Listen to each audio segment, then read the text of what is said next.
Welcome to Heart Speak Podcast, episode 290, Reaching for New Levels of Freedom and Security. Well, hello there, wherever you're in the world. It's good to be back with you. And yes, it's very busy in those skies, astronomically and astrologically. And a lot of that is affecting us both personally, within our families, and of course, around the world. We are still feeling the influence of that solar eclipse in Aries, where the sun and moon were together, Chiron, the North Node, and we are feeling that because of these warmongers who keep talking about let's go to war. This is very Aries-like. But I want to move on from that to talk about what is also happening, which is more Taurus-like. And why do I want to talk about that? Because Jupiter and Uranus are coming together on the 20th of April, and that is in Taurus. And the last time it was in Taurus was May 1941, when, as you can imagine, a lot was going on if you have any knowledge of history.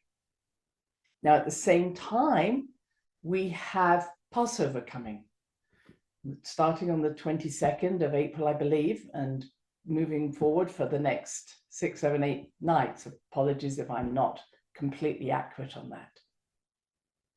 And then on top of that, on the 23rd, 24th of April, we have a full moon in Scorpio, Scorpio being the opposite sign to Taurus. So a lot of energy is moving from this more Aries-like energy into more Taurian-like energy. And I want to share that. But I just need to give you a heads up on one other thing that's happening, which is dear old Pluto, which even though they say it's a mini planet, a dwarf planet, when it starts to move in the sky in a retrograde way, it causes waves. And that's what's going to happen on May the 2nd. But like any great container ship, it is already starting to turn. So what does that mean? It's moving from Aquarius, where it's been sitting for a little while, coming back and then entering Capricorn again for a period of time before moving forward again. So we're moving from a place of self-responsibility, community living, coming together in a more unified way, but not being driven by one view. Everybody's stepping forward with their own ideas, moving back into a more Capricorn way, which is more led by leaders or institutions who say, this is what we're going to do. So I want to return to that at a later part of this podcast. So let's just step those steps back, and I hope I can lead you through these different facets of this. So there's a story in the Arthurian Legends. You may know about Arthur, King Arthur, and his round table. And I wrote about this in The Heart of the Great Mother. I just say that because it's such a great story about how we develop through the 12 signs of the zodiac. And if I take you way back into the beginning of that story, it's all about a boy child called Percival. And he is the son of a knight, K-N-I-G-H-T, who was a very worthy knight, but he was killed in battle. And his mother was so worried that her son was going to get killed that she took him into a house that was in the middle of a forest and said, let's just stay here. This will keep us secure. This is where we can live. And she said, I'd never want my son to become a knight and then get killed like his father. So they lived there for a while.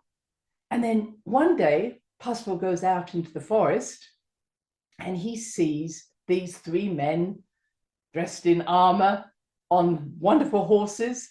And he hasn't any knowledge of what they are. So he runs back to his mother and he says, wow, I've just seen angels, because that was about his limit of what he thought they were. And his mother knew she had already lost him, because he was so enamored by these knights, these men on their horses, that he said, I want to be like them. And this is the story of Passover as the young boy leaving home to be on his own hero journey, to become the greatest knight, which he does become. And really, this is where we are now. And I say that because alongside all those things that happened around the eclipse, we now have Venus, which is the lover of life and rules Taurus and rules Libra, conjunct Chiron, which is again that wound. So if I'm helping you to see this, Passover was okay. He was safe with his mother in the forest, but he wasn't whole. He was still separate from his own hero's journey, his own inner light, his own way of being, his soul's destiny, whatever word you want. And however much his mother tried to protect him, he said, no, I've got to live my life fully. I'm ready to take that risk. I'm ready to do something new. I'm ready to find freedom through integration of who I am. And maybe you've done that in your life. Maybe you've taken a risk. Everybody said that was silly.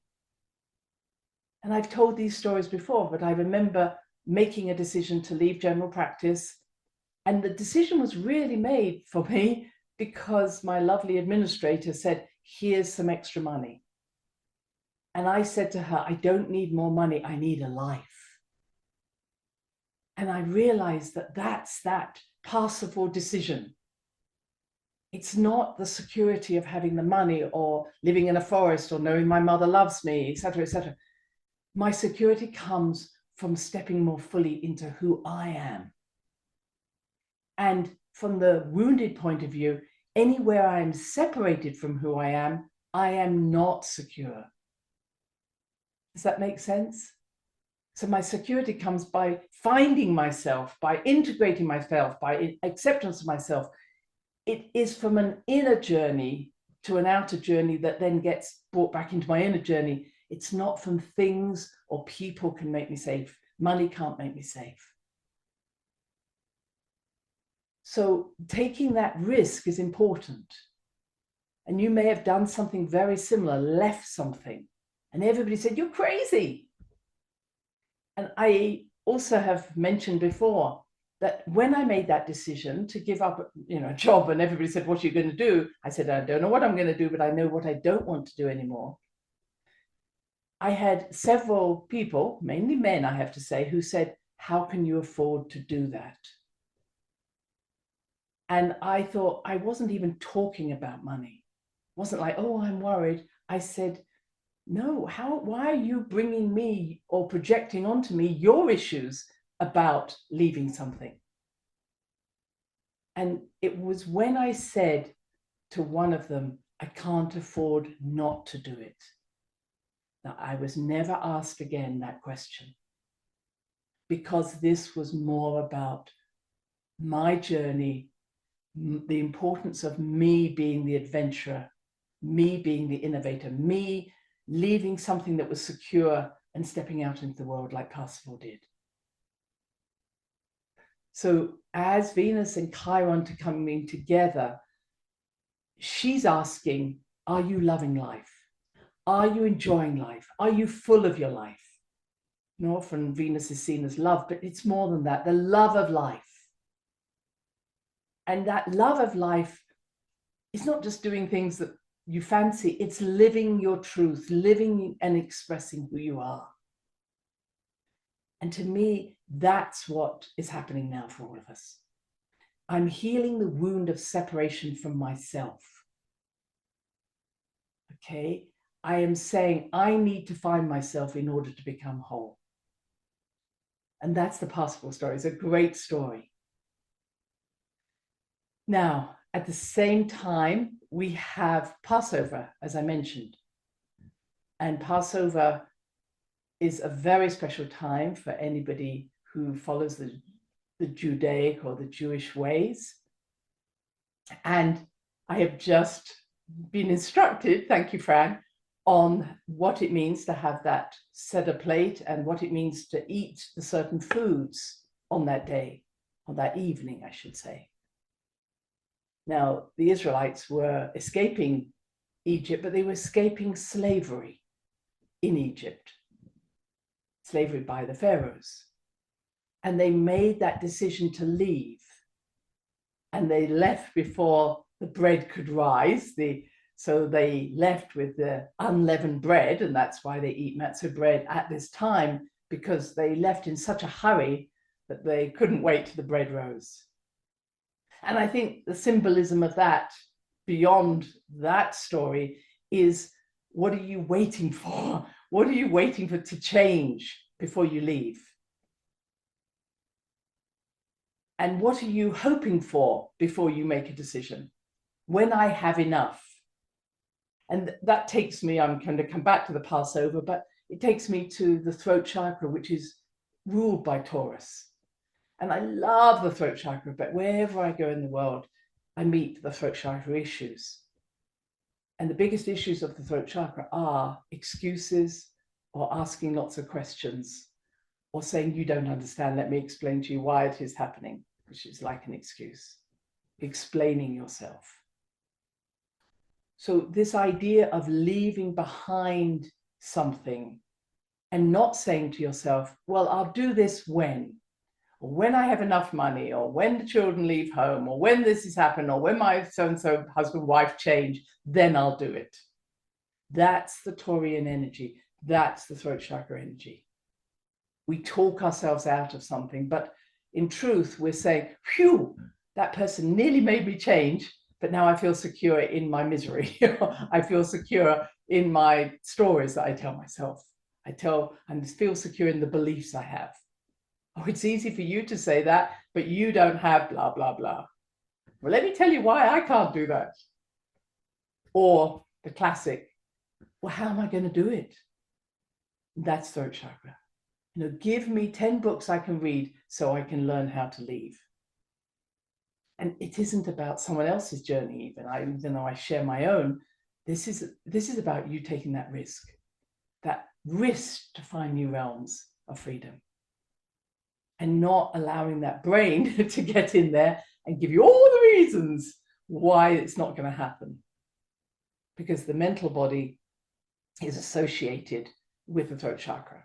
So our thinking comes through our throat, and our talking comes often through our throat. Blah, blah, blah, blah, blah, blah, blah, blah, blah, blah.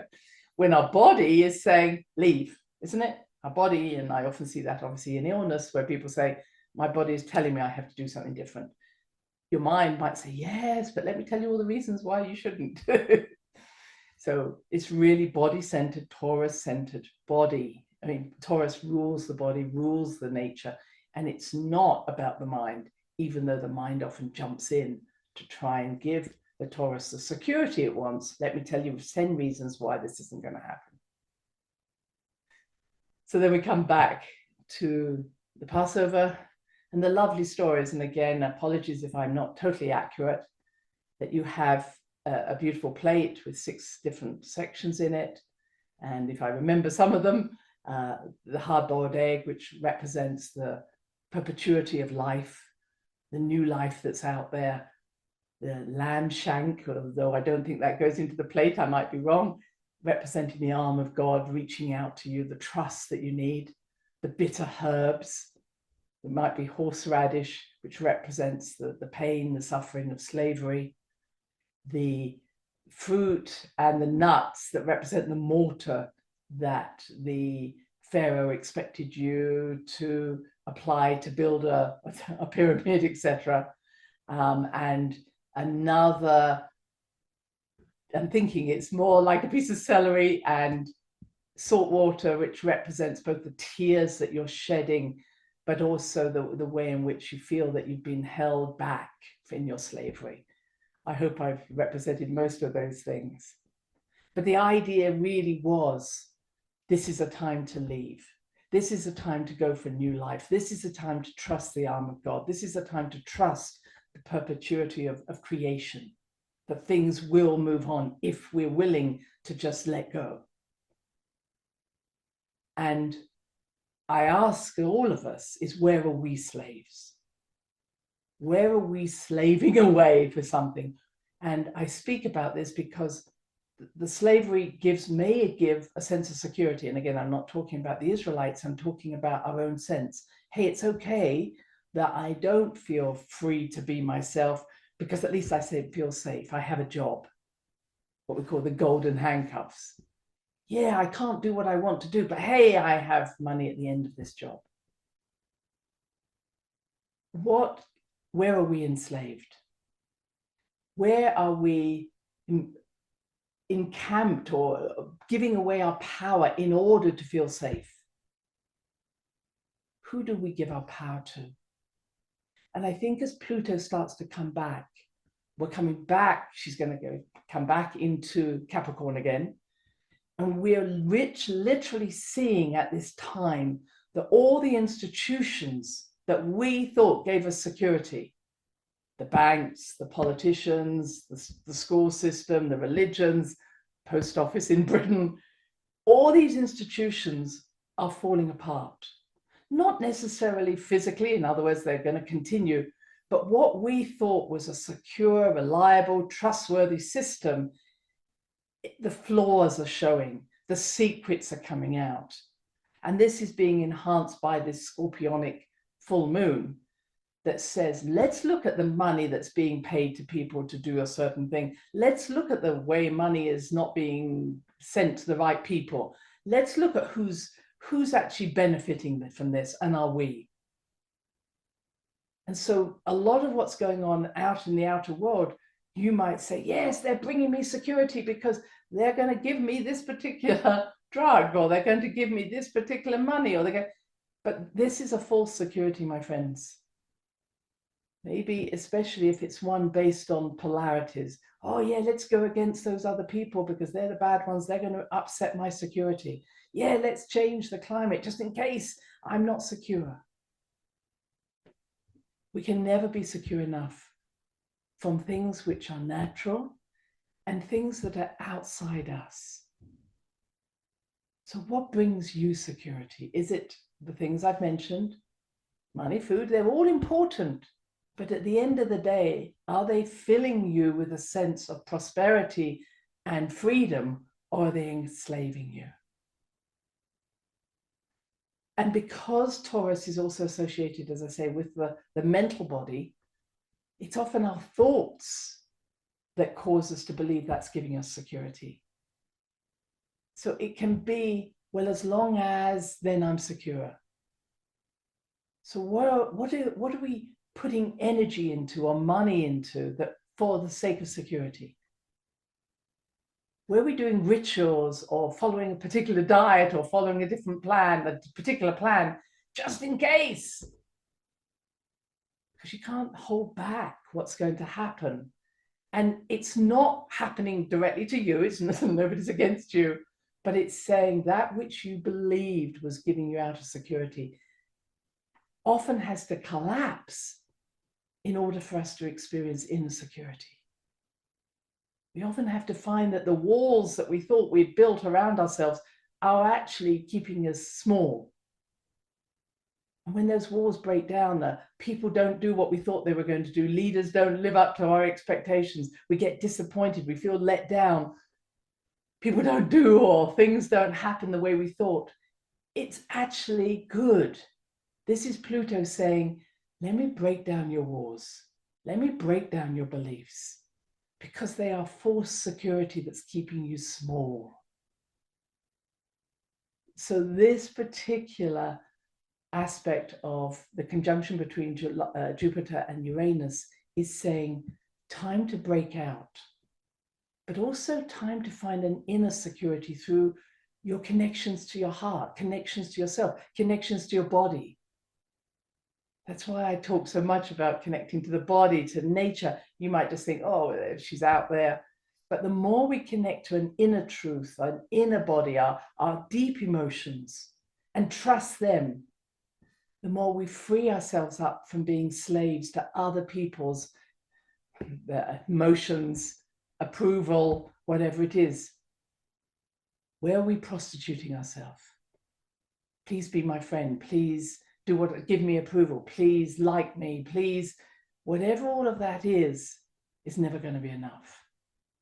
And whether it's friends or God, or if I do this, I'll get a good job, anything where you're asking for something in return for keeping yourself small is not okay anymore.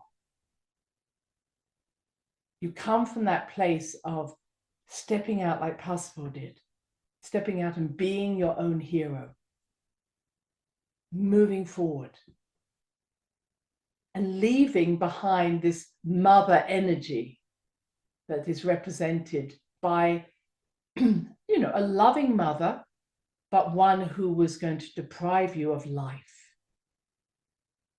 So where are you being cosseted or over loved, smothered with love in the desire to hold on to you? And that might not be someone else. It might be what's going on inside you. Where are you seeking love?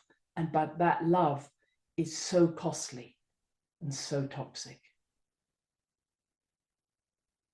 And to just complete this story of the Israelites leaving Egypt, where we look at it from a larger point of view, from an astronomical point of view, I talk about the precession of the equinoxes.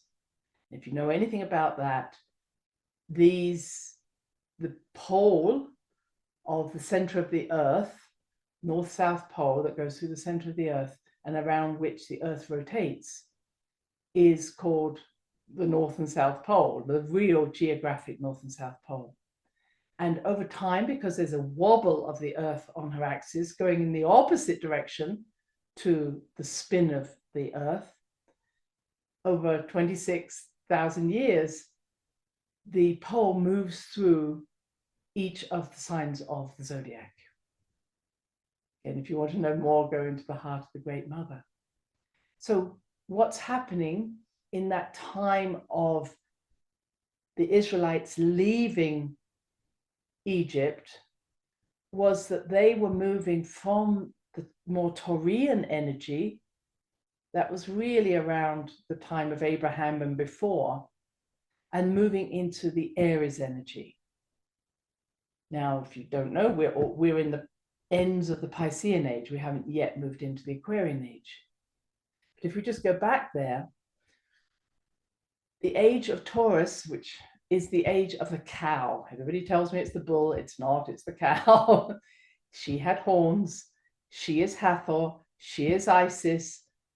She was the Great Mother, often had lots of nipples and represented by the cow or other symbols of this generosity, which is very Taurian, this generous heart. And so it's feeding off the mother, feeding off the land. It was a very land-rich time. We're talking probably about 2000, 3000 BC.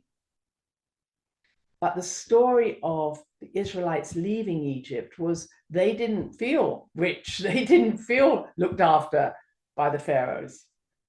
And they said, no, we're going to leave this age of the feminine, this Taurian cow, and we're going to leave with this man who is a shepherd, which was Moses. And if you read the Bible, you'll hear that Moses said, oh, look, I'm just a lowly shepherd. How can I take these people across to the promised land? And God says, pick up a serpent and it becomes your staff and you will have power. And this was the beginning of this alchemical story of using the power and being able to be assisted by the forces of nature to bring the people to the promised land. I promise I will take you there in another podcast. But what happens, of course, when Moses goes up the mountain to take the 10 Commandments, the people melt down the gold and create a golden calf. Why do they do that? Because they're saying, we're following this man, may not know where he's going, and we want to just stay safe. So let's pray to the goddess that we've just left, the goddess of Hathor and Isis, who is the goddess, the holy cow, the sacred cow. That's why they created the calf. Of course, Moses got very angry, melted down that gold that they had created, and God said, feed them with it. This was the first time that monoatomic gold was given to people to bring about transformation of their minds. That's another story. But what I am really wanting to focus on there was that even though Parsifal left his mother, and in essence, the mother dies or is dying because he left, there is a part of him that keeps wanting to go back and see whether it could be different. And that's a tendency we all have to say, well, if I just keep going back, maybe one day they'll love me. Maybe one day it will feel more secure. Maybe one day I'll fit in. Maybe one day it will work for me. And I'm saying this is a time to say it's not going to. Just because the only thing that matters at this time for all of us is to heal the wounds of separation, find the love of life, honor the feelings we have in our body that say, yeah, this isn't working anymore, not letting that mind jump in and tell us a different story. Let go of our stories that just keep us wounded and take that path to freedom, which is being offered by the Jupiter-Uranus conjunction. Now, I can just return briefly to the time of 1941. And what I've come to understand, it was a time where money was being sent from the US to the UK to keep the military going. Oh, wow, we're still doing that.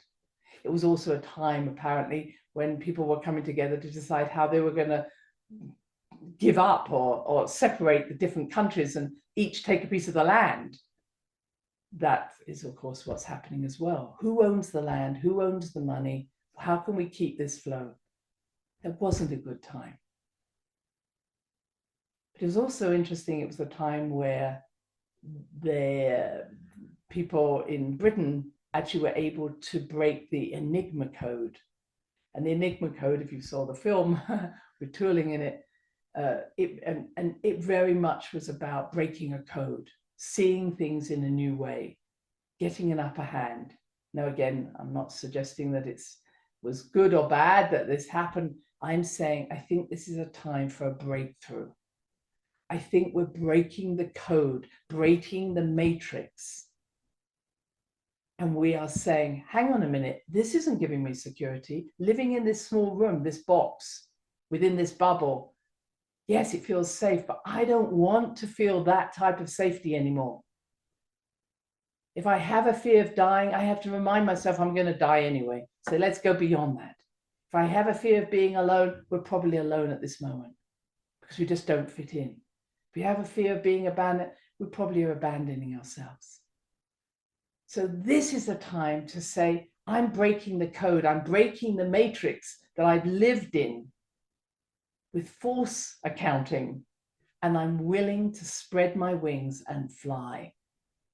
I don't know where I'm going, but I know where I don't want to be anymore. So my friends, I hope you will find those wings.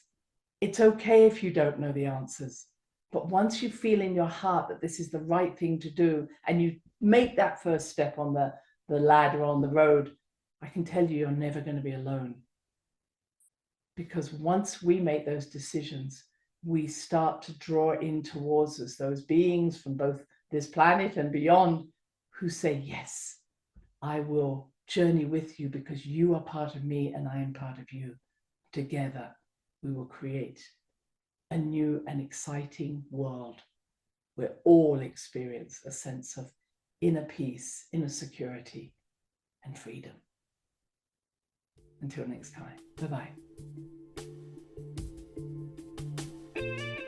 Thanks for listening to the HeartSpeak podcast with Dr. Christine Page. Please check out all HeartSpeak episodes in the podcast archive section on www.christinepage.com. HeartSpeak is also available on iTunes, Spotify, Google Podcasts, Tumblr, and now playing on Amazon Music and iHeart Radio. You can also watch the archive podcast on Christine's channel, on YouTube, and now on Rumble. Connect with Christine on Instagram, LinkedIn, and Facebook group, The Great Mother Calling. Do share with family, friends, colleagues. Join us next time for another edition of HeartSpeak.